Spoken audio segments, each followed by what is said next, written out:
Imagine अगर आज भी भारत पे सम्राट चंद्रगुप्ता मौर्य और अशोका जैसे राजाओं का शासन होता। उनका शासन न सिर्फ शक्ति और समृद्धि का प्रतीक होता, बल्कि एक ऐसे युग का प्रारंभ भी होता जहां न्याय और धर्म का पालन होता। उनका प्रशासनिक कौशल और राजनीतिक दृष्टि से भारत का भविष्य कितना अलग होता। सोचो, उनकी दूरदर्शिता, न्यायप्रियता और प्रजा के प्रति समर्पण से भारत कैसा होता। उनका प्रशासनिक मॉडल जो आज भी प्रशंसनीय माना जाता है, भारत को एक नई ऊंचाइयों तक ले जा सकता है। उनका धर्म और न्याय के प्रति समर्पण, प्रजा के प्रति उनका प्रेम और सेवा भावना, सब कुछ भारत को एक आदर्श राष्ट्र बना सकता है।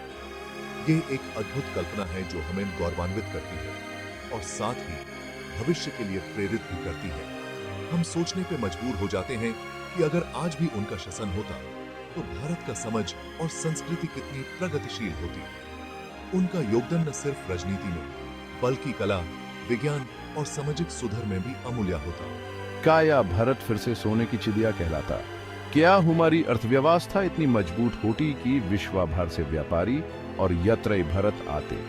क्या हमारी संस्कृति और परंपराओं का प्रभाव इतना गहरा होता कि विश्व भर में भारत का नाम गौरव से लिया जाता?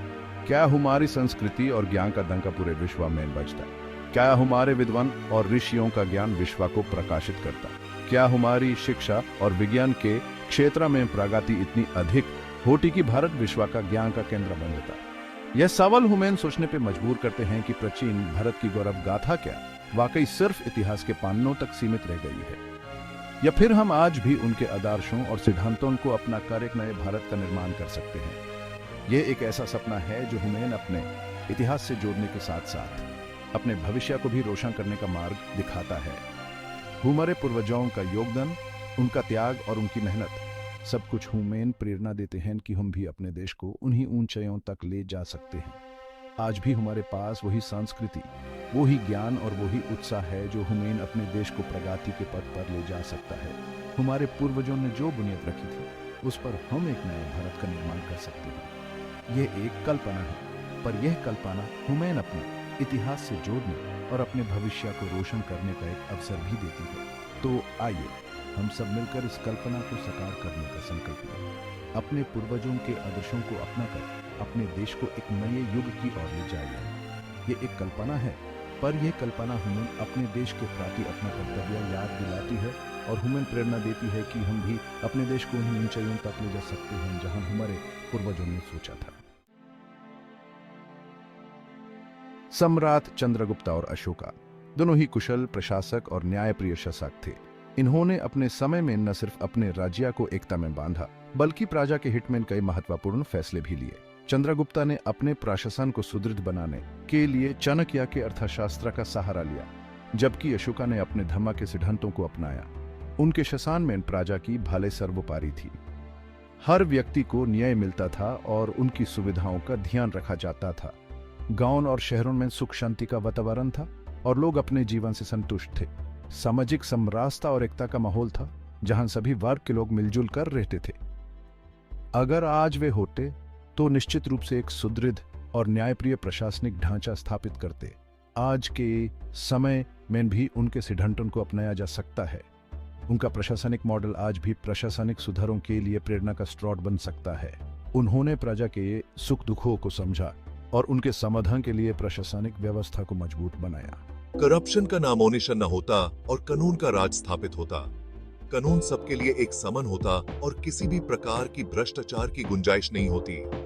न्याय व्यवस्था इतनी मजबूत होती कि हर व्यक्ति को तुरंत न्याय मिलता। कानून का डर सबके मन में होता और समाज में शांति और व्यवस्था बनी रहती। जनता की समस्याओं का निवारण त्वरित गति से होता। सरकारी दफ्तर में लोगों की सुनवाई तुरंत होती और उनकी समस्याओं का समाधान जल्दी से जल्दी किया जाता। प्रशासनिक व्यवस्था इतनी प्रभावी होती कि लोगों को किसी भी प्रकार की परेशानी का सामना नहीं करना पड़ता। हर व्यक्ति को उसके हक मिलते और उसकी सुविधाओं का ध्यान रखा जाता और विकास कार्यों को प्राथमिकता दी जाती। सड़क, बिजली, पानी जैसे मूलभूत सुविधाओं का विकास होता। गांव और शहरों में विकास के कई नए प्रकल्प शुरू किए जाते। इंफ्रास्ट्रक्चर के विकास से लोगों का जीवन सुविधाजनक बनता और देश प्रगति के पाथ पर आगे बढ़ता। विकास के इन प्रयासों से देश की अर्थव्यवस्था मजबूत होती और लोगों का जीवन स्तर उचित होता। चंद्रगुप्त मौर्य के शासनकाल में अर्थव्यवस्था सुदृढ़ थी और भारत वाणिज्य और व्यापार का केंद्र था। अगर आज भी उनका शासन होता तो भारत की गिनती विश्व की सबसे बड़ी अर्थव्यवस्थाओं में होती। कृषि को प्रोत्साहन, उद्योगों का विकास और व्यापार को बढ़ावा देने वाली नीतियों के माध्यम से भारत एक बार फिर सोने की चिड़िया कहलाता। नालंदा और तक्षशिला जैसे विश्वविद्यालय प्राचीन भारत में ज्ञान और शिक्षा के केंद्र थे। यदि आज भी ये संस्थान मौजूद होते तो भारत फिर से विश्व गुरु के रूप में स्थापित होता। शिक्षा को सर्वसुलभ बनाया जाता और शोध और नवाचार को प्रोत्साहन दिया जाता। भारतीय ज्ञान और विज्ञान का डंका पूरे विश्व में बाजता। अशोका के शासनकाल में धार्मिक सहिष्णुता को बढ़ावा दिया गया था। अगर आज भी उनका शासन होता तो भारत में विभिन्न धर्मों और संस्कृतियों का सह अस्तित्व और भी मजबूत होता। सभी धर्मों का सम्मान किया जाता और सांप्रदायिक सौहार्द बनाए रखने के लिए ठीक कदम उठाए जाते। प्राचीन भारतीय शासक सामाजिक न्याय और समानता को महत्व देते थे। अगर आज वे होते तो जातिवाद, छुआछूत और लैंगिक भेदभाव जैसी सामाजिक बुराइयों का नाम निशान मिट जाता। सभी नागरिकों को समान अधिकार और अवसर प्रदान किए जाते। महिला सशक्तिकरण को प्राथमिकता दी जाती और समाज के सभी वर्गों का उत्थान सुनिश्चित किया जाता। प्राचीन भारत में आयुर्वेदा को स्वास्थ्य का आधार माना जाता था और पर्यावरण संरक्षण को धर्म का हिस्सा। अगर आज भी ये मान्यताएं जीवित होती तो भारत एक स्वास्थ्य और स्वच्छ पर्यावरण वाला देश होता। आयुर्वेदा को बढ़ावा दिया जाता और पर्यावरण संरक्षण के लिए कड़े कानून बनाए जाते। प्रदूषण की रोकथाम और प्राकृतिक संसाधनों के संरक्षण पर विशेष ध्यान दिया जाता। प्राचीन भारत ज्ञान, विज्ञान और संस्कृति का केंद्र था। अगर आज भी भारत उस रास्ते पर चल रहा होता तो वह विश्व गुरु के रूप में अपनी भूमिका का निर्वहन कर रहा होता। विश्व शांति और मानवता के लिए भारत अग्रणी भूमिका निभाता। अहिंसा और शांति का संदेश पूरे विश्व में फैलता।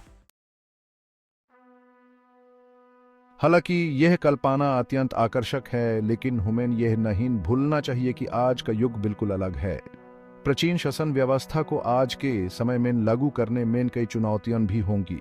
आधुनिक लोकतंत्र, तकनीकी विकास और वैश्विक परिदृश्य में प्राचीन मूल्यों और सिद्धांतों को कैसे ढाला जाए, ये एक बड़ी चुनौती होगी।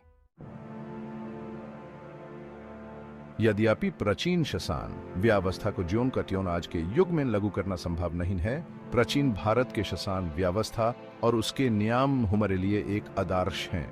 उनमें जो सामाजिक न्याय और समानता थी वो आज भी प्रशंसनीय है। हम उनसे सीख लेकर अपने समाज को और भी मजबूत और न्यायप्रिय बना सकते हैं। लेकिन हम अपने गौरवशाली अतीत से प्रेरणा लेकर अपने सांस्कृतिक विरासत को संभालते हुए एक बेहतर भविष्य का निर्माण कर सकते हैं। हमारे पूर्वजों ने जो मूल्य और आदर्श स्थापित किए थे उन्हें अपनाकर हम आज के समय में भी उन्नति की राह पर चल सकते हैं, एक बेहतर भविष्य का निर्माण कर सकते हैं। हमारे देश के युवा जो आज के समय में नए नए आविष्कार और तकनीकों पर काम कर रहे हैं, वो भी अपने पूर्वजों से प्रेरणा लेकर नए भारत का निर्माण कर रहे हैं। हमारे युवाओं में वो शक्ति है जो भारत को विश्व में एक नए रूप में प्रस्तुत कर सकती है। हमें अपने प्राचीन मूल्यों, संस्कृति और ज्ञान को आत्मसात करते हुए, अपने पूर्वजों के ज्ञान और अनुभव को अपनाते हुए आधुनिक चुनौतियों का सामना करना होगा। ये ज्ञान और मूल्य हमें हर मुश्किल का सामना करने की शक्ति देते हैं। आधुनिक चुनौतियों का सामना करना होगा। आज भारत कई समस्याओं से जूझ रहा है, लेकिन हमारे पास वो शक्ति और सामर्थ्य है जो हमें इन समस्याओं से निकालने में मदद कर सकती है। हमारे युवा, हमारे किसान, हमारे वैज्ञानिक सब मिलकर भारत को नए शिखर पर ले जा सकते हैं। हमें विश्वास है कि भारत पुनः अपनी खोई हुई गरिमा को प्राप्त करेगा। हमारे देश के लोगों में वो जुनून और उत्साह है जो भारत को फिर से विश्व में एक महान देश बना सकता है। हमारे त्योहार, हमारी संस्कृति, हमारी परंपराएं सब मिलकर भारत को एकता और अखंडता का प्रतीक बनाते हैं और विश्व गुरु के रूप में अपनी भूमिका का निर्वहन करेगा।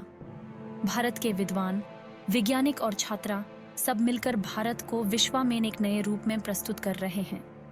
हमारे देश का हर नागरिक अपने अपने क्षेत्र में योगदान देकर भारत को विश्व गुरु बनाने में मदद कर रहा है। यह एक नई सुबह है, एक नई शुरुआत है, एक नए भारत का निर्माण है।